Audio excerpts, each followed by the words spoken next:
Olá pessoal, aqui é o professor Manu Lessa de Física do canal FM. Vamos trabalhar? Bora, bora, bora!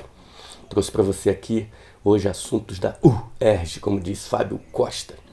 Eu estou preparando agora uma sequência de aulas voltadas para a UERJ. Mas antes de começar a falar dos assuntos, eu gostaria de mostrar uma estatística dos últimos 3 anos desse concurso para vocês. Dá uma olhadinha. Olha a tabela, dá uma olhadinha aí. Olha o último exame de qualificação 2020. Olha os assuntos que caíram. Impulso, quantidade de movimento se repetindo, tá vendo? Nos 2 exames de qualificação. A calorimetria se repete nos últimos 3 anos. Olha a calorimetria em azul, tá vendo? Ela se repete nos últimos 3 anos. Isso aqui é assunto forte para a gente dar uma trabalhada aí nas próximas aulas. Movimento, gráfico do movimento uniformemente variado. Também se repetiu em 2019, nos 2 exames de qualificação, e assim por diante. Vai ser baseado nessa tabela aqui. Vou gravar as próximas aulas para todos nós, ok? Vamos ver qual é o primeiro assunto. Vamos nessa. Vamos nessa. Calorimetria. Calorimetria é assunto forte, muito forte, não só em UERJ, mas também em Enem. Tá? Calorimetria nada mais é do que o estudo do calor. Não sei se você está lembrado, calor nada mais é do que energia em trânsito.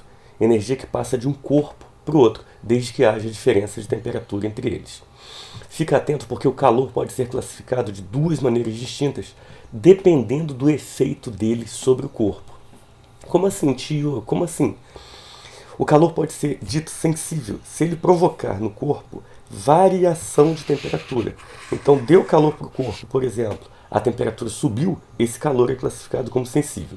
Agora, se você der calor para o corpo e ele derreter ou vaporizar, mudar de estado físico, mudar de fase, esse calor é classificado como latente. Então, olha lá, sensível muda a temperatura, latente muda o estado físico. E aí a gente vai trabalhar detalhadamente cada um desses calores. Vamos dar uma olhadinha na quantidade de calor sensível. A equação está aí, é o Q Manu cachorrão. Q Manu cachorrão. Legenda para tu. O que é Q? Q nada mais é do que a quantidade de calor. M é a massa do corpo. C é o calor específico sensível, que não é um problema seu, porque o C depende da substância. Cada substância tem o seu. Então, a questão tem que dar o calor específico para tu. Ou então, dar todas as outras grandezas e pedir para você calcular esse tal desse calor específico. Ok? E delta teta, é a variação de temperatura.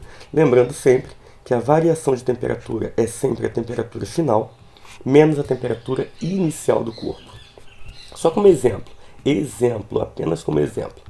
Pega um corpinho que tenha, por exemplo, massa 20 gramas, esteja a uma temperatura inicial de 30 graus Celsius, receba uma quantidade de calor igual a, sei lá, vou chutar 1000 calorias, e a questão venha pedir o valor da temperatura final.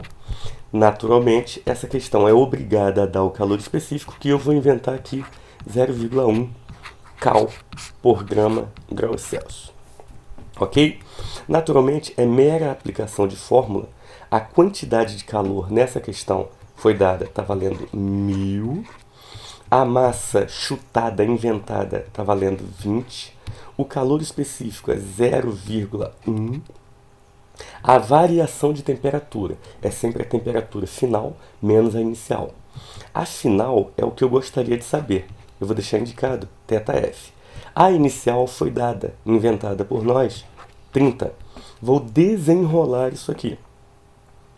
20 vezes 0,1 dá 2. 2 θF menos 30.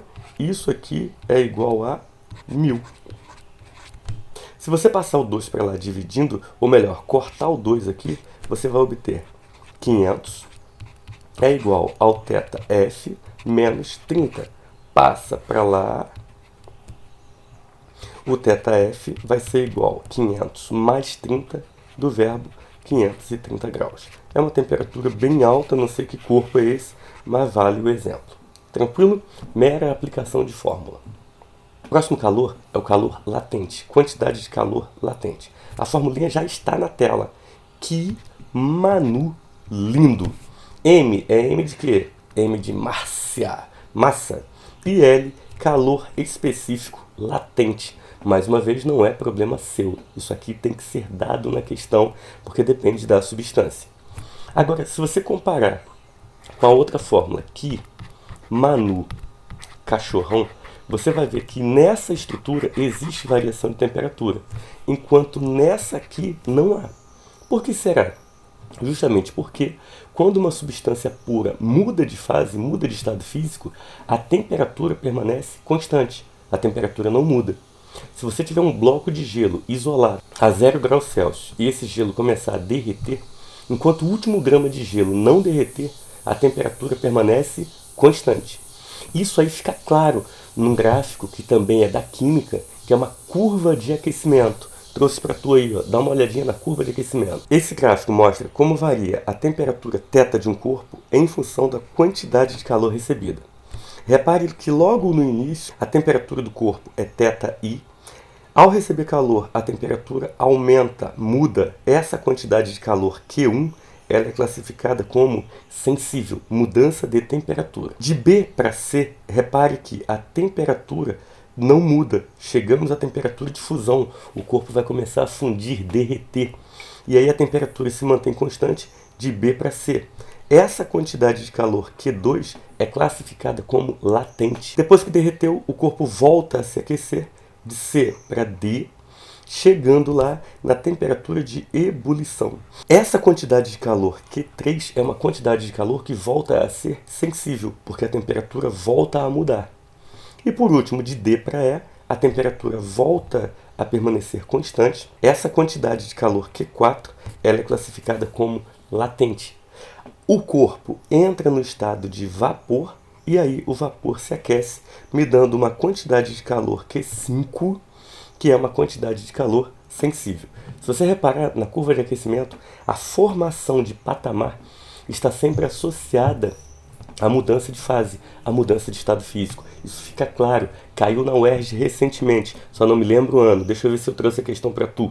Olha ela aí, como diz o Fábio, caiu na UERJ, em 2018, primeiro exame de qualificação. Vamos ver o que fala. Observe no diagrama as etapas de variação de temperatura e de mudança de estado físico de uma esfera sólida em função do calor recebido. Admita que a esfera é constituída por um metal puro. Durante a etapa D, ocorre a seguinte mudança de estado físico. Pensa comigo, é sólido, recebe calor, vai começar a fazer o quê? Vai começar a se aquecer, que é a etapa A. Logo depois, na etapa B, o corpo derrete. Olha a formação de patamar. Chegamos à temperatura de fusão do corpo. A partir daí, o corpo derreteu completamente, virou líquido. O líquido começa a se aquecer, chegando à etapa D, onde ele está pronto para vaporizar. Então, a etapa D, que é o segundo patamar, segunda mudança de estado físico, corresponde à vaporização. Nesse caso, eu marco a letra D. Olha a cola. Etapa D, resposta letra D. Ok? Tudo bem? Por hoje é só. A próxima videoaula vai ser sobre exercício disso aí, ok? Se liga no canal, se inscreve no canal, ativa o sininho para que você receba a notificação das próximas videoaulas. Tchau, beijo, até a próxima!